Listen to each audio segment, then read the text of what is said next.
now let's bring our judges up for the competition itself. So you're one of the judges, but I wonder if you would, when they come up, let's have them introduce themselves. So I'd love to invite the judges up here: Manasa Hari, Ram Dutt, Katie Thury, Jillian Museg. I'm sorry if I didn't say your name right, but please join us on stage and let's get this party started. Get our judges in place. Okay, this is good because now I just want to say that we just are having a slight technical shift over in who's running things. So now, fantastic. All right. Hi, Ram. How are you? Good. Fantastic. So excited. Yes, it should be fantastic. Okay, Manasa, is that how I say your name, Manasa? Yes, okay, that's right. Okay, yes. Fantastic. Welcome. Hi, Katie. Hi. All right, now we just need Jillian up here. And then if you would introduce yourselves, that would be fantastic. And Ram, why don't you start, and then we'll go to whoever you pick next. Okay, sounds good. Thank you, Patty. I'm thrilled to be here. I am Ram Dutt. I'm the CEO and co-founder of Mela. We are a cloud solution provider with the emphasis on digital transformation and economic impact. And fortunately, we have been one of the foundational partner to Women in Cloud. I cannot fathom how much of work has been done and the support that Women in Cloud has done to the community. So just grateful to be here. Thank you. Manasa. Thanks, Ram. Hi, Patty. Hi, everyone. I'm thrilled as well, and I would like to thank the Women in Cloud to give me an opportunity to contribute to this space, making economic access and making sure that we promote dreams for women to come true and make sure that they are expanding their horizons. So with me, I head the public cloud data platform for JP Morgan and Chase. So we're building data platform and services and AI/ML technologies for over 60,000 data engineers and data scientists across the firm. Outside of work, I'm a mom of 2 boys. So I am juggling myself, being in a busy job and also fulfilling my dreams. So that's me. Over to Katie. Thank you. Thank you. Thank you. Katie Thury, it's wonderful to be here. I would echo all of the sentiment that has already been mentioned. And I think this is just a really special group to get together and really excited and honored to be a part of it. I am an investor with Salesforce Ventures. Salesforce Ventures invests in leading enterprise software startups, starting anywhere from the Series A through to IPO.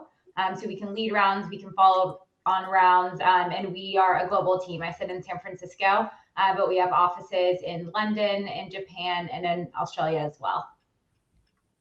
Jillian, over to you. Yes. So I'm Jillian Music, and I'm the co-founding partner and the Masters Fund, along with my colleague Ann Kennedy. So I the first Women in Cloud Summit and announced the intention of both of us, and Kennedy and myself, to form a venture capital fund dedicated to funding the growth of women-led companies. And tonight, I'm delighted to say that 4 years later, we have raised that fund, made our first investments, of which I should note, well more than half of the investments have been made in Women in Cloud companies, those who have graduated from this accelerator. And we are now raising Fund 2. We're raising $100 million to capitalize the growth of women-led tech companies as emerging leaders in their field. We know that there are many who say that there is a deal flow problem. We at the Masters Fund would say, no, it's a doorbell problem. And our doorbell works just fine. So I'm delighted to be here, and I look forward to the rest of the evening.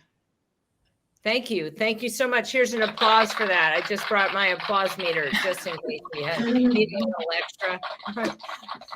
I know it may, you introduced yourself earlier, but do it one more time in case people just joined for the competition.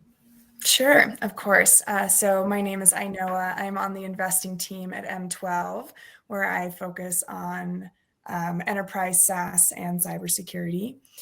This is actually my second time being involved with Women in Cloud, so thrilled to be back. I can also say that I found one of my first investments in portfolio companies actually through the Women in Cloud mentorship program as well. So just think it's such a fantastic program, and can't wait to kind of see what other great ideas come through the competition today. Okay, that's fantastic. All right, judges, I'll ask you to leave the stage, and now we'll get into the specifics of how the pitch happens.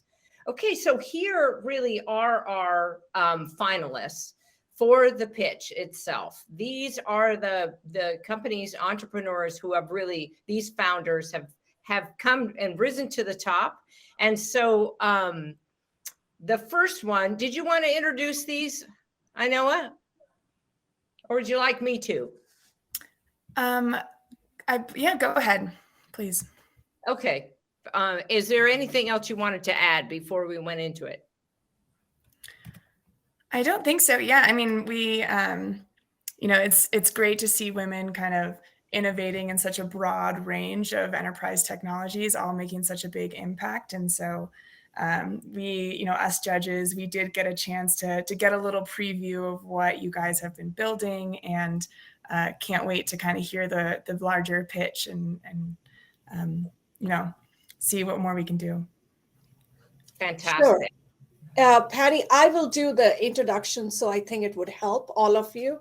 Yes, So, that would be fantastic. If you would. perfect. So there are 5 companies who actually are going to participate today for the $10,000 Cloud Pitch Challenge. One is Kinderdrop, we have InSpace, PlanHeal, Lucille, and Advocate AI. And there is a structure of how they will go through. So we will bring them on the stage.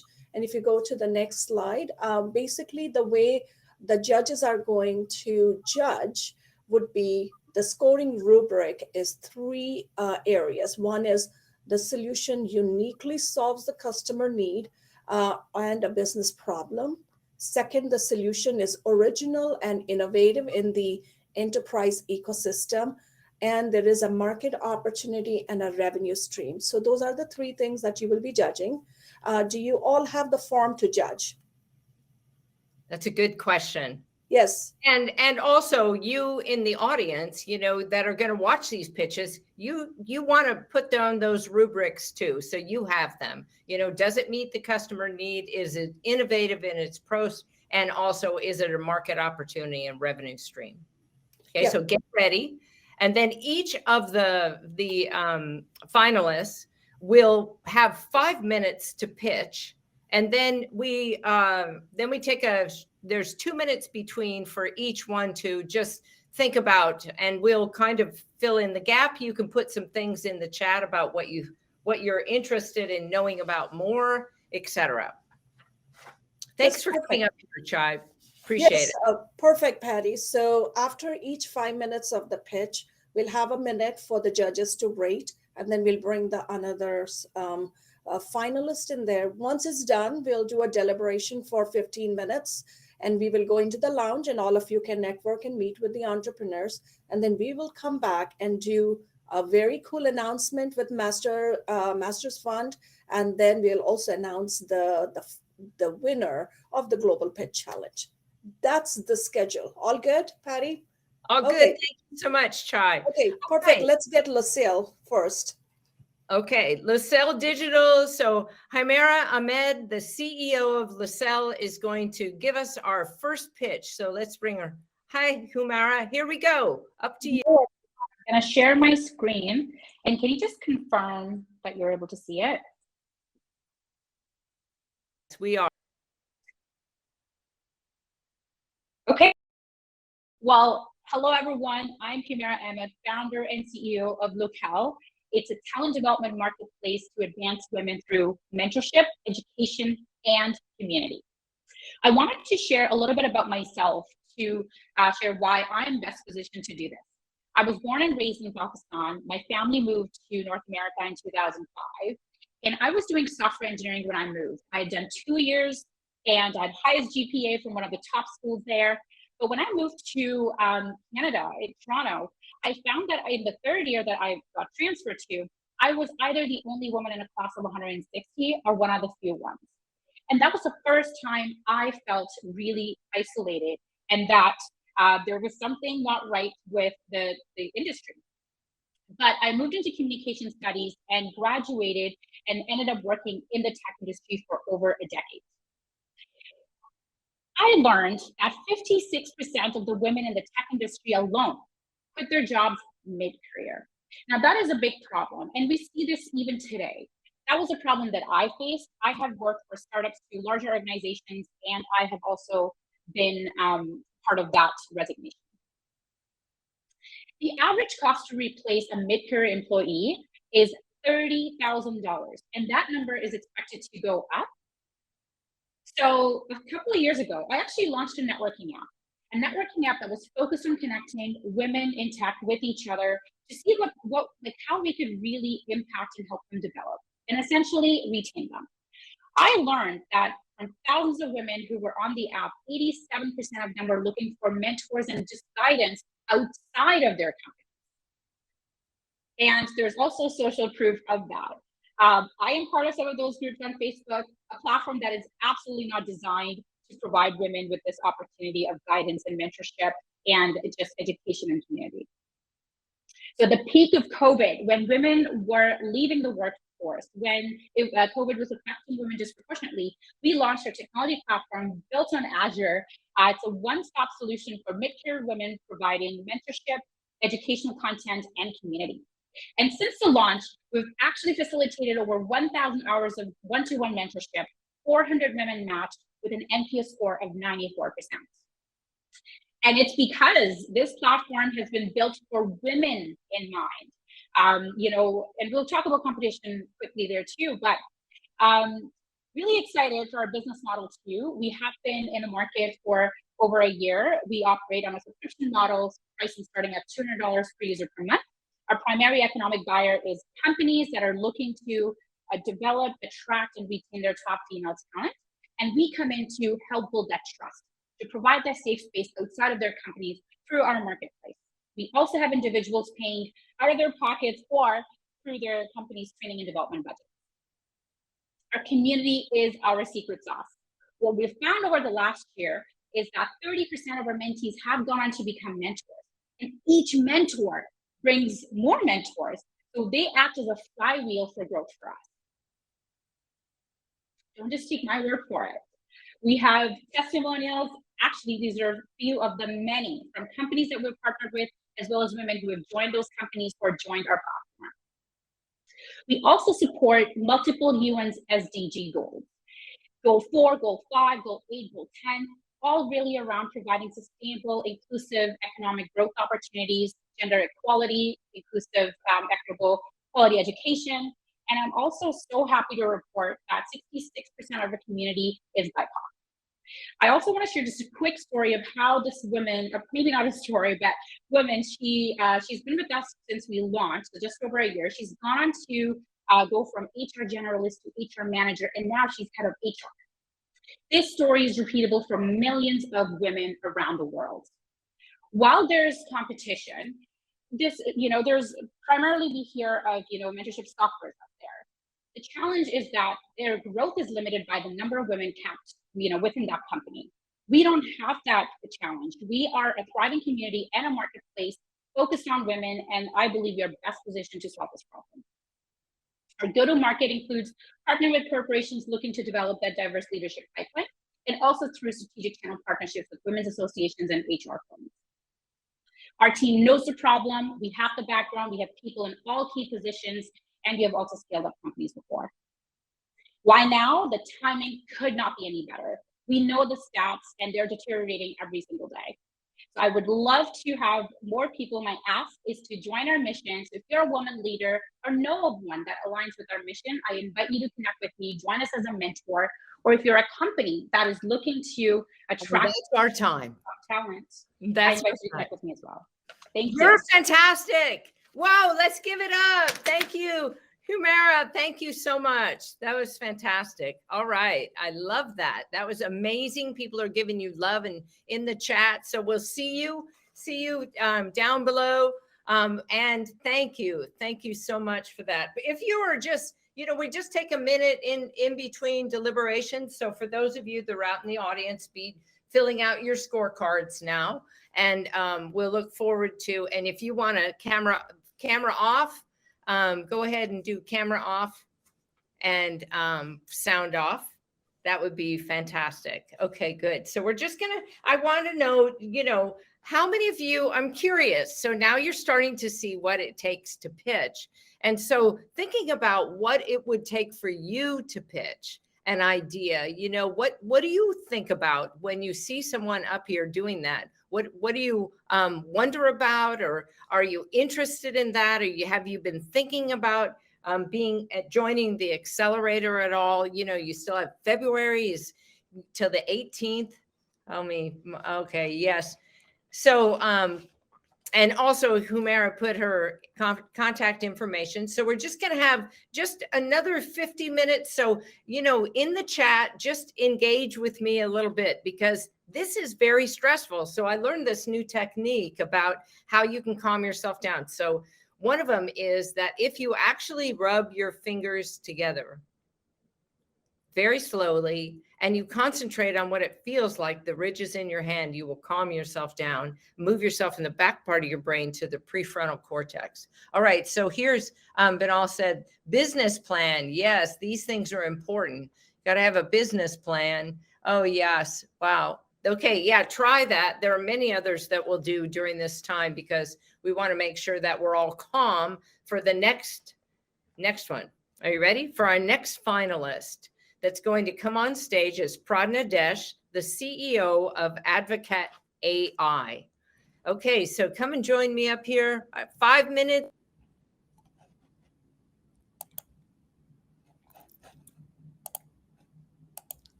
Hello, everybody. I'm Pradnya Desh. I'm the CEO of Advocate AI. I'm an attorney and a former diplomat of the United States at the UN and the WTO. I'd like to introduce you to Andrew. He's an in-house attorney at a famous soft drink company, and there's something that he doesn't know. His job is to review contracts for a large department of sales professionals, but he's so busy that it takes him between 1 to 3 weeks to do anything.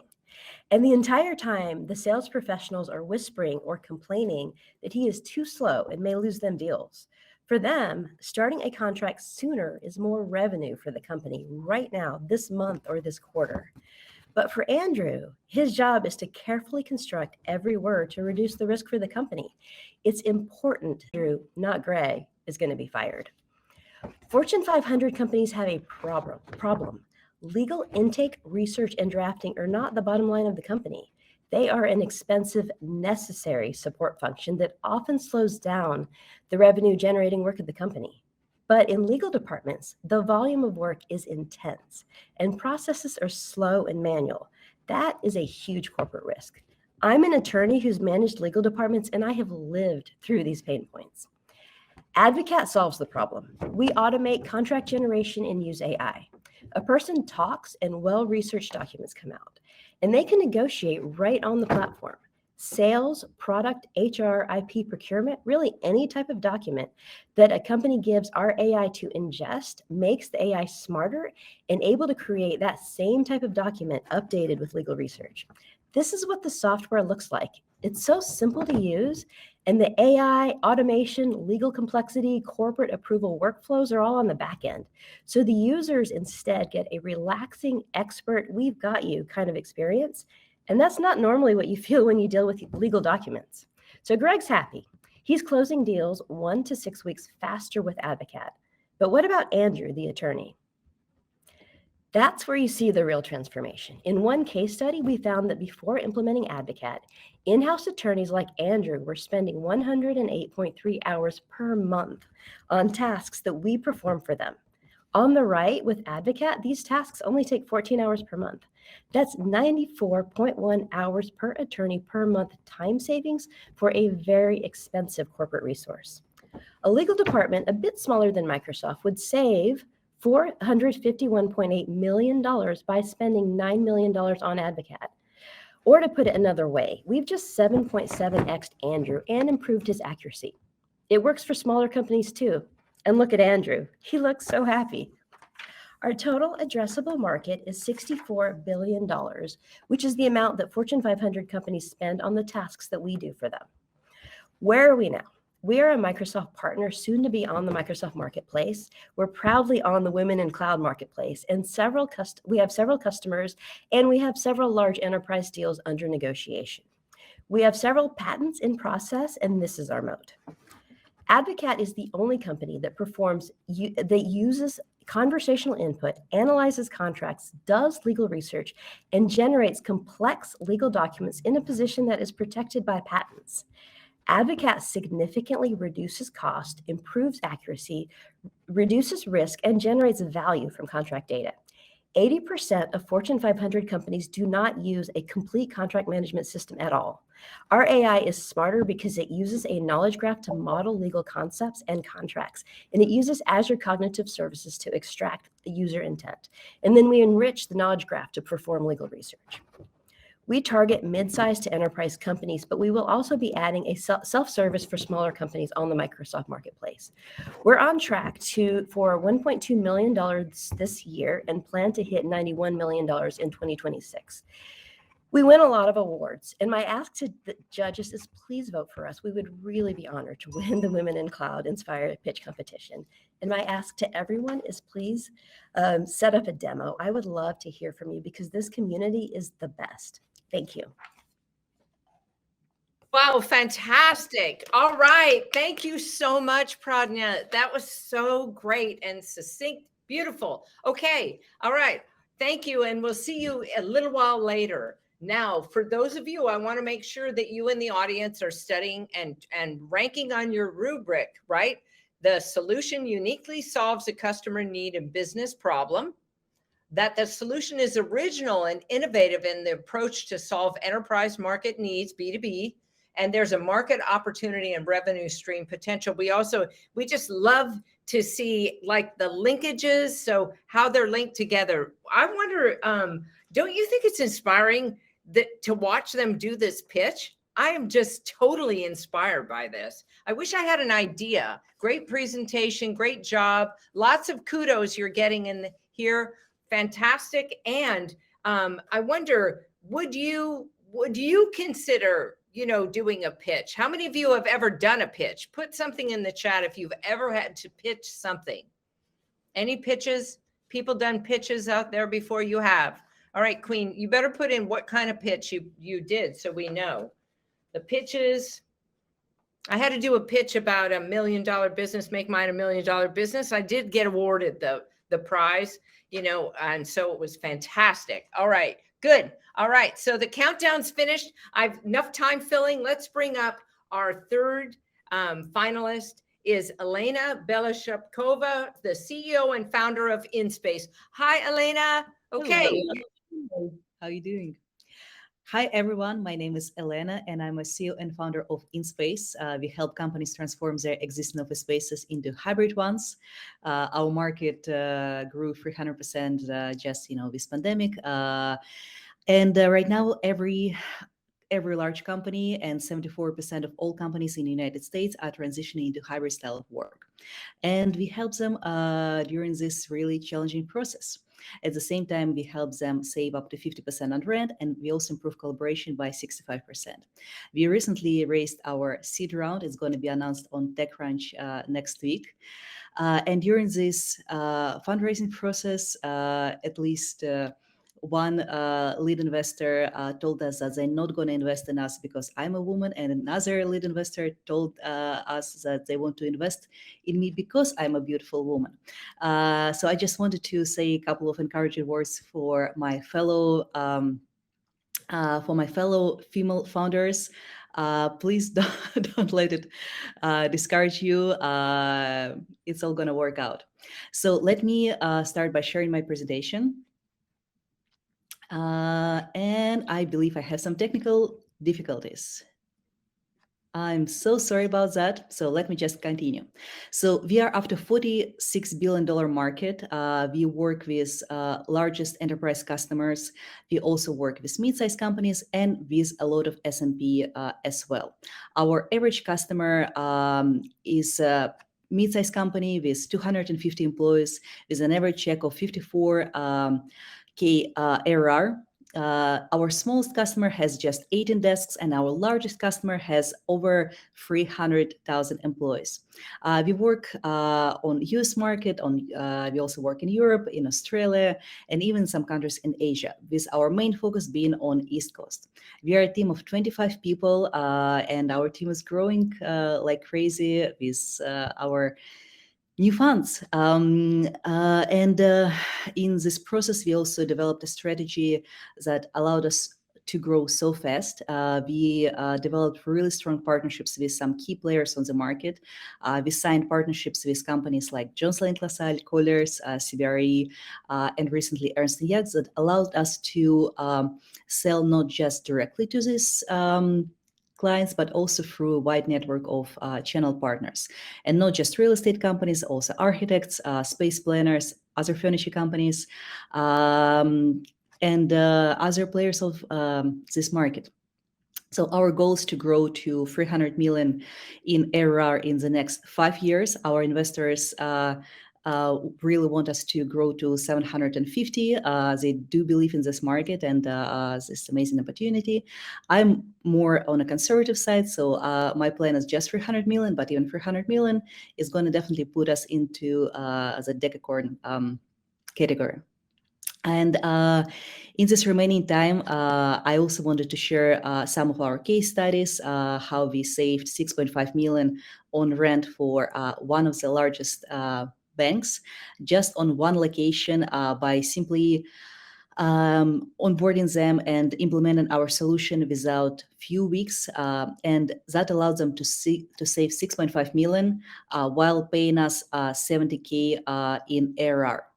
Another customer of ours decided to open one office instead of 2 offices that they were planning to open before the pandemic. And they saved not just on rent, but also on operational costs, while they were able to create a better work environment for their employees. They were able to provide their employees with an opportunity to work wherever they want to work, depending on their personal preference and also the style of work. So as a result, we are able to provide our clients with an opportunity to come back to work safely. Their employees get to choose where they want to work, whether it's from home, from the office. If they want to work at a high adjustable desk, they can do it. If they prefer a private office, they can do it as well. Lounge area, common area, any area in your office can become bookable with InSpace. I'm really happy to be here and to present among such amazing people, and I would love to answer any of your questions. Please add me on LinkedIn, and I would love to continue the conversation after this event. Feel free to reach out, and I would love to continue the conversation at our Series A that will be at the end of this year. Thank you so much. Thank you so much, Elena. Hey, woo! Thank you so much. Thank you for sharing about your idea. I had fun drawing it on my map. So, all right.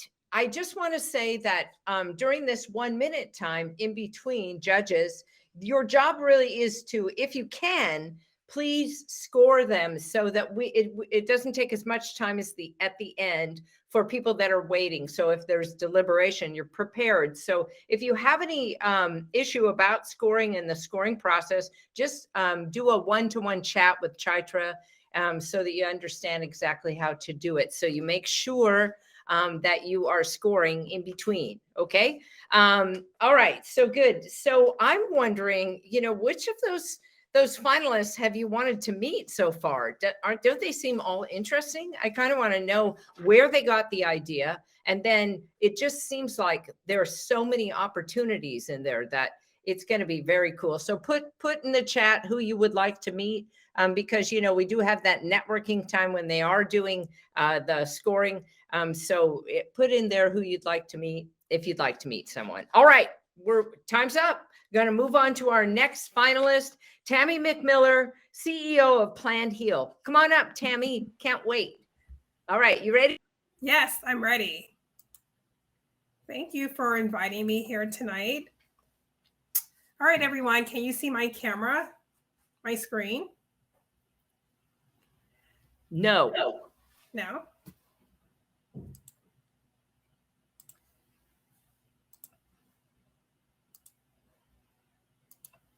All right, here we go. Can everyone see the screen now?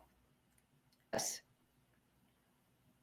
All right, hello, can everyone see me in the screen? Yes. Okay, great. Hello, everyone. Thank you for inviting our company here today. I'm Tammy McMiller, and I'm the president and CEO of Planned Heal. We're excited about being a finalist in this competition for two reasons. One is our company's mission and our products that we build are in direct alignment with the United Nations SDG goals numbers 3, 5, and 10. And also, we're excited to be here because our product, the Smart Health Assessment, detects diseases early in order to help people get ahead of their health, to save lives and decrease the cost of healthcare. So let's jump into the problem we're solving with this product. This is Fiona. She's a young millennial. She visits the doctor on an annual basis. And in general, she's a healthy individual. But here's the problem. Fiona has oral cancer and she doesn't know it. Unfortunately, Fiona's scenario is not uncommon. Right now, today, more than 167 million Americans have a disease and don't know it. This is wreaking havoc on our society's quality of life, as well as the healthcare costs that everyone feels the impact of. This is Fiona's doctor, Dr. Smith. She's a caring and proficient professional, but here's the problem. She has too many patients to understand and keep a track of the nuances of their unique health needs. And this is where Planned Heal comes in. We're here to solve an $18 billion year-over-year problem. And this $18 billion year problem is just in the cancer category alone. It's an issue that insurers are facing, employers are facing, individuals and their doctors are facing. It's a problem that needs a resolution. And our product, the Smart Health Assessment, is here to solve it. So now we'll get into a quick demo about the product, and then we'll continue with the discussion.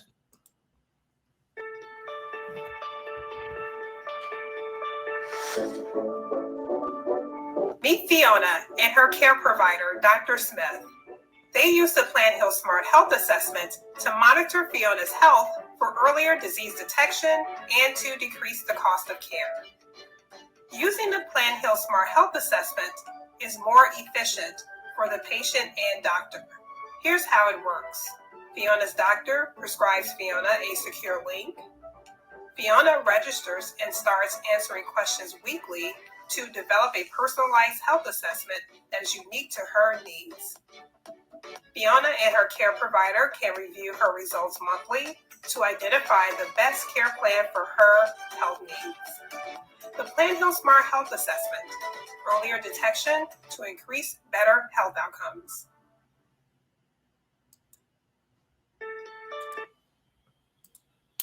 As you can see through the demo, two things are happening here for both parties involved.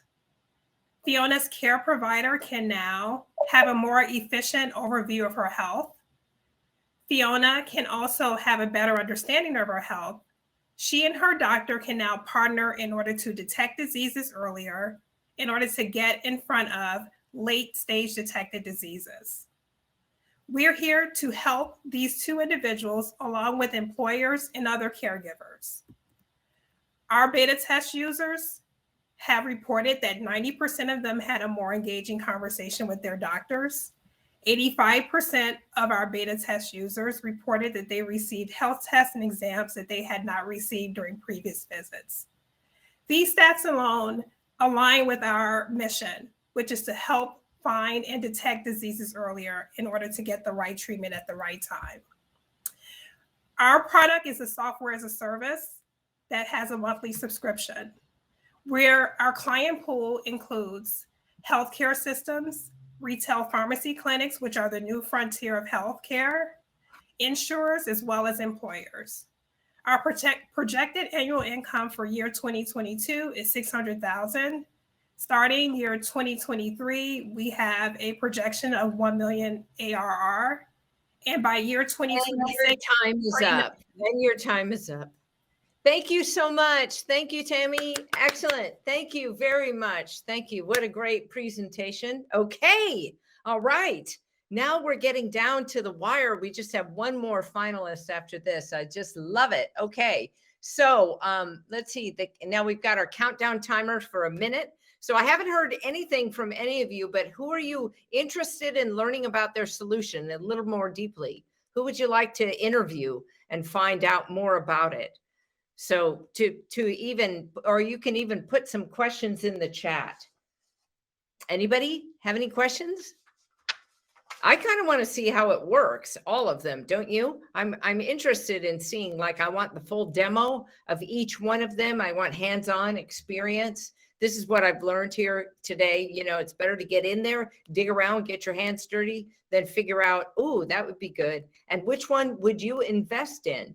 If you had the money to invest in one of these products, services, which one would you do? Which of these solutions would it be? I'm curious. I want to know. I haven't seen anything. Okay. All right.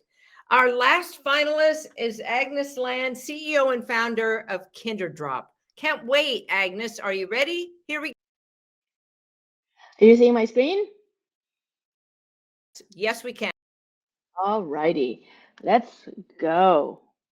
So Agnes Land here from KinderDrop, introducing you to our occupancy booking platform for childcare services. Meet Kelly, working mom. Every day, Kelly gets up, packs the kids' lunch.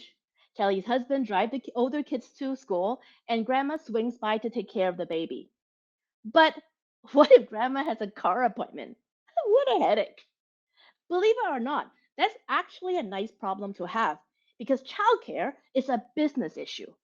Nearly 20% of working parents had to leave work or reduce work hours solely due to lack of childcare. And only 70%, or sorry, I should say 70% of all working parents actually have no form of backup childcare. And 26% of the women who became unemployed during pandemic said it's because of the lack of childcare. Forget about gender equality or decent work and economic growth reduce inequality. We don't have to look that far. It's actually right in our backyard. How can we talk about equal opportunity when we don't even have a seat at the table? This is me. I am a healthy mother of one very active boy. And actually, what happened to Kelly happened to me a few years ago. I was working, my mom take care of the kid, and my mom took the car to the garage, to the shop. And I had a big meeting next day. I was scrambling to get childcare for little Hugo there. And then I start looking. How is it possible there's no solution in the marketplace for this, for a working mom like me? I found out that there's actually 4 million households in Canada and in the States that have the same issue as me. But wait, this problem isn't just there's a parent's problem. Let me introduce you to one of our daycare partners, Little Hands at Play. Their mission is to be flexible to shift workers. And the revenue model, actually, because of this revenue model, 14 days out of 22 days is actually on standby, which means they're leaving money on the table. And now with KinderDrop, they're able to monetize those spots. Is our childcare system broken? Yes, it is. It's not flexible. The cost of running childcare is higher than ever. Our licensed childcare availability is at capacity, and we can only book a month at a time. But what am I really saying here? Parenting has evolved over the years. Workplace demand has evolved over the years. Why are we still buying childcare the same way our parents did in the 80s? Kinderdrop is all about bringing flexibility to an outdated marketplace. And our app's pretty simple. Our daycare upload inventory into our app, whether it's because of absenteeism, due to vacation, maybe some excess capacity, and they put down their pricing. Our parents go into our app, they're able to look to see which daycare has availability in their area, and right away they can book and they can head over to the childcare to drop off their kids as no more scrambling. But is there no solution in the marketplace? No, there is. All Kinderdrop is doing is bringing technology to some of this solution in this marketplace. Daycare directory, they can call around for spots. There's actually daycare drop-off services, but they use punch cards. There's real-time nanny bookings. They can get a stranger nanny to come to your house. But there's also other real-time childcare bookings similar to Kinderdrop, but they're very regionalized, and or only the few privileged and enterprise employee with benefits in this area is allowed to access this service. And what we want to do at Kinderdrop is bring it to the masses. Our revenue model is pretty simple. We charge an annual subscription fee to the daycare, and we charge a platform fee and a booking fee for each transaction. If you think about it, there's 240,000 daycare in Canada and US, about 70.5% absenteeism on any given day, 24 million kids between the age of 0 to 5, and 69% actually don't have any sort of full-time childcare arrangement. And we're talking about a $3.49 billion addressable annually.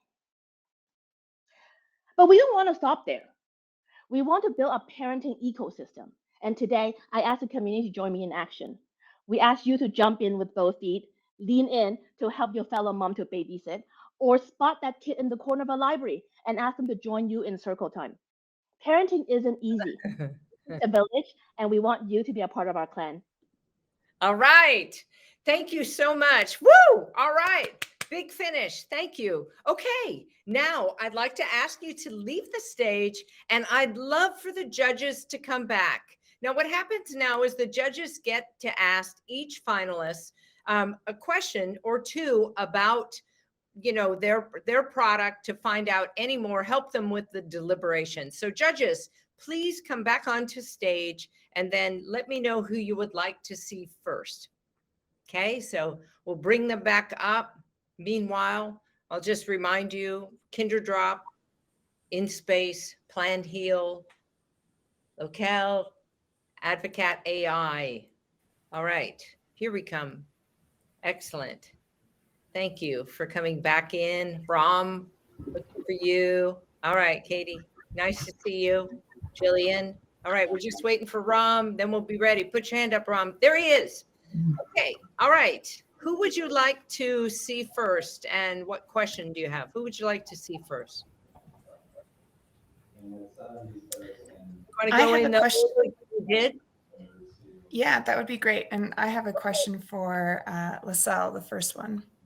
And I apologize if I'm not pronouncing that correctly. So Humaira, you want to join us on stage, and we'll let them ask you your question. And then. Perfect. So hello, Humaira. My question is around a term you've probably heard of with marketplaces, the graduation problem. So with every marketplace, there's always a risk that once a good match is made, those two people decide to move off platform and kind of do it on their own.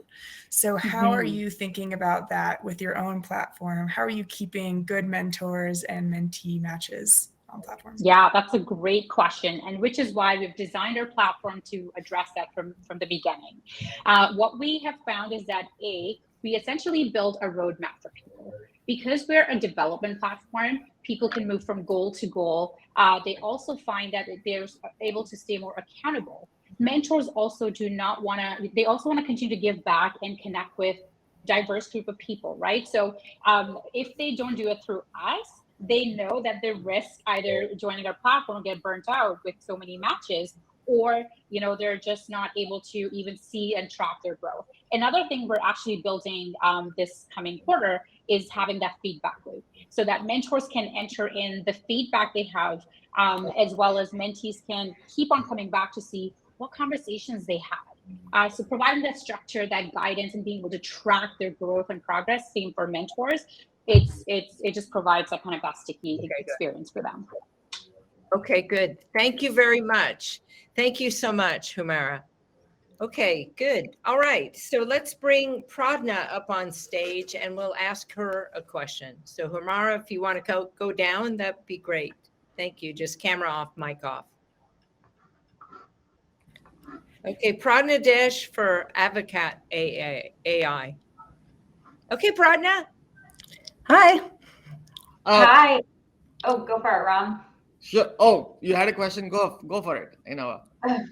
Okay. I guess one of the questions that I had for you was, given the sensitivity of the types of documents that you're building via AI, how are customers thinking about that and getting comfortable with the accuracy?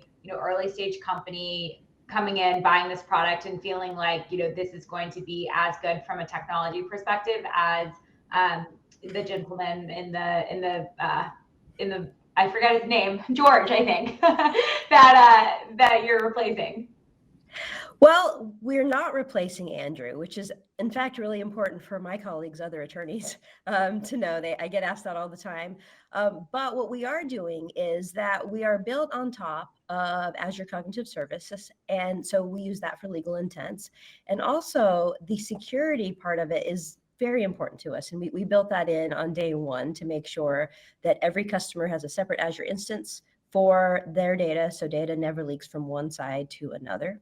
And that's, as an attorney, personal information and privileged information is something that by nature, I made sure that we baked in from the beginning. As to the quality of the output, which I think is your main question, is that we start with the templates of the company, because we found that, at least for large enterprise, is that they don't want just some random template that they get, is that to do their transactions, they start with the template that they've been using and has been litigation tested for years. And so starting with that and tailoring that and adding AI to that, and also adding an in-house attorney within the workflow, allows a in-house attorney to also check it over to make sure that it's comfortable. And the more that they do that, and any changes that they make are also— And your time is up. Your time is up. The AI okay. sees it. That's super helpful. Thank you. Thank you so much. Thank you, Pradnya. Okay, so let's bring Elena up on stage, the CEO and founder of InSpace. Hello, everyone again. Who has a question for Elena? So Elena, I had a question regarding your customer acquisition at this point in time. I know that, a lot of offices or a lot of organizations are looking for hybrid workspaces. So what does your target market look like? And, how is your business model looking at the growth year over year or, month over month at this point in time? Well, the growth that we are experiencing right now is definitely very substantial. So January to December was MRR 50%. It's not really sustainable. We also have zero churn rate that is also not very sustainable in the future. So our current acquisition process is quite interesting, because we have 3 different groups of clients with different, completely different sales cycle. Some of them, if you're talking about S&P, it's going to be one call with SDR, and you immediately going to close the deal for about 10K ARR. If you're talking about a mid-sized company, it's going to be 23 days, and it's going to be about 24,000. And if you're talking to some large enterprise customers, it's going to take us sometimes up to a year to close them. So depending on different category of a customer, we're going to use different strategy, and there's going to be different people working on this deal. Okay, thank you so much. All right, Elena, thank you. All Thank right, you. our next, we're going to now hear a question for Tammy McMiller, CEO of Plan Heal. Okay, Tammy McMiller, Hello, everyone. ready. Hi, Tammy. Thank Hello. you. Who has a question for Tammy? I have a question for Tammy. Are you there, Tammy? Yes, Let's make I'm sure here. you can hear us. Okay, I just can making hear sure you. you can hear. Okay, in terms of the cost per acquisition of your, also know the sales journey for what you're selling in the different sizes of organizations and so on. Yes, our sales journey would include us working with primarily the retail pharmacy clinics. Those sales cycles, we identify them as being rather short because there's a need for what we are providing for primary care extension of services for retail pharmacy clinics, as they are the new frontier of healthcare. So that would be our primary target. We plan to engage that target organization through channel partnerships. So we anticipate that sales cycle to last no longer than 6 months, 4 to 6 months to close deals. Okay, very good. Okay, and monetization at that point is by the customer who's using it, the end user customer? Thanks. It's by the retail pharmacy clinic. Our product is a CPT code approved for private and government insurance. So we plan to charge the retail pharmacy clinic client a per person fee. Understood. Thank you. Okay. Okay. Thank you so much, Tammy. Thank you. Thanks, Jillian. Great question. Okay, and our final finalist, Agnes Land from Kinderdrop. Let's bring her up so we can ask her a question or give her our children to watch. Either one. I think it would be good. Oh, sorry. Okay. Yeah. Okay, who's got a question for Agnes? I mean, I think the need for dynamic childcare access is very important. My question was, during your, I mean, the value proposition is there, the revenue models are there. My question is acceptance by the parents, because you may not get the same childcare every single time that you need, and you are sending a 0 to 5 year old kid. Yeah. So familiarity is very key as for them to have a good experience. How do you solve when you have to go in 5 different places, 5 different times? That might really be a challenge in adoption. So what our stats have shown us and what we're advertising as well is we've asked our daycare to set Thursday afternoon as kinder drop visit days. So the parents actually dropping by to visit the daycare ahead of time and fill out any forms that they care to fill out at that time. And we're educating the parent community that they should have 3 of those daycare that they like to go to for default around their home, and then 3 around their workplace, just so that there is enough of a support system around where they are physically. Then after that, we're asking, so first of all, they're familiar with the space, but also what we're finding with stats is that the parent tends to, once they're comfortable with a certain daycare and there's availability, they actually happen to be going to the same 2 or 3 that's available anyways. So it's just a platform for booking, for allowing them to get into the space that they might not have access to 24/7. Fantastic. All right. That ends our questions of the finalists. And now the judges get to deliberate. So all of us are going to go into our networking lounge, and this is an opportunity for you to talk to each other, meet people there for 15 minutes, and then we'll call you back when we've come up with a winner. All right. So everyone, thank you very much. Thank you, judges. Thank you, finalists. That was so incredible to watch. Didn't you guys think? Very exciting. And so we'll just wait for them to push us out into the chai. And I'd like to really continue where we left off yesterday. We had some amazing pitches in the pitch competition. And I'd love for the judges to join me on stage and talk about really who were our finalists yesterday and who is the winner. So our judges are Jillian Usick Manasa Hadi, Ramdut, and I know Amaze. If they join me on stage, that would be amazing.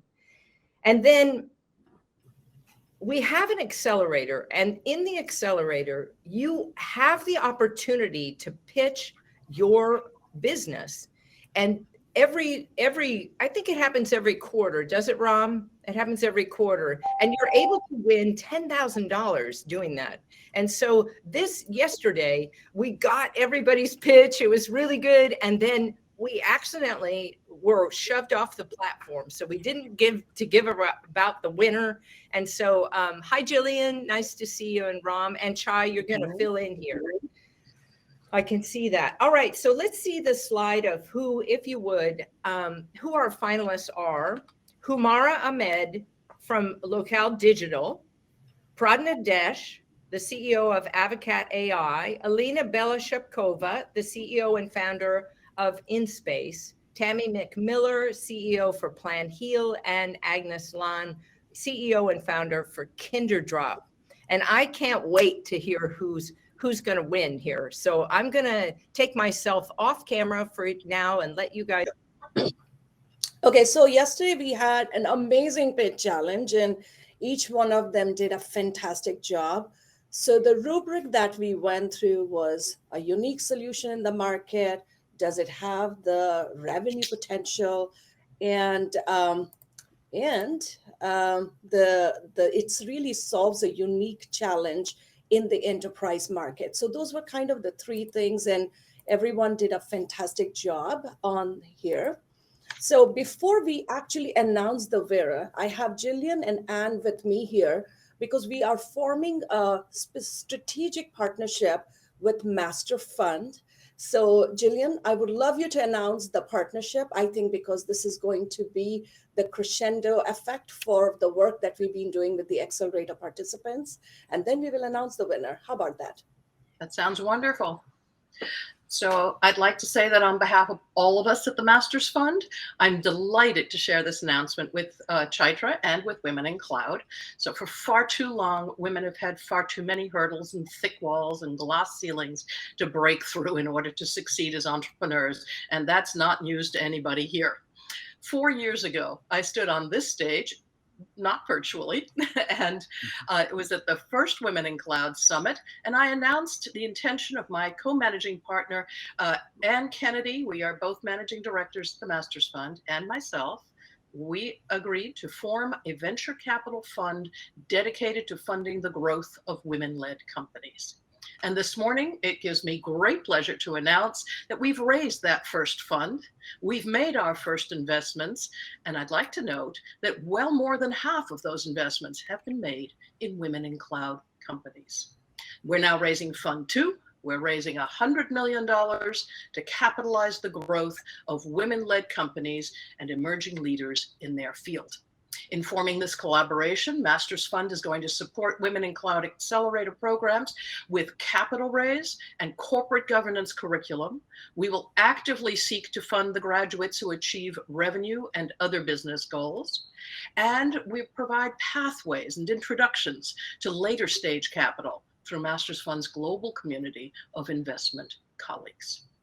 Our explicit promise is that we will open our doors to the Women in Cloud companies and to provide information and access to capital, our colleague investors, and more. Now, I'm sure most of you have heard that many VCs claim that there is insufficient deal flow from women-led companies.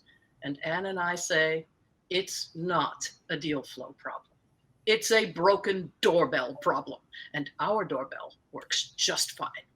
We're looking forward to many years of collaboration with Women in Cloud to build strong, profitable, and powerful companies across all sectors of technology. Thank you. Thank you, Jillian. Anne, do you have anything to share? I just wanted to say I joined Jillian. I'm delighted to be a part of this, that we are working with Women in Cloud. I've long been impressed with the leadership that you bring to this sector, and I'm really glad that we're now a part of it. Awesome. Erica, yes, these are going to be the tech companies who are going to be serving in the enterprise ecosystem. And that's those are the companies who need the investment right now. And this partnership makes it very easy for us to really bring the access to capital, which was one of our biggest needs that the community asked for. So with that, Jillian, and thank you so much for stepping into that power in establishing this partnership. And collectively, we will raise that $100 million for women to really build successful companies.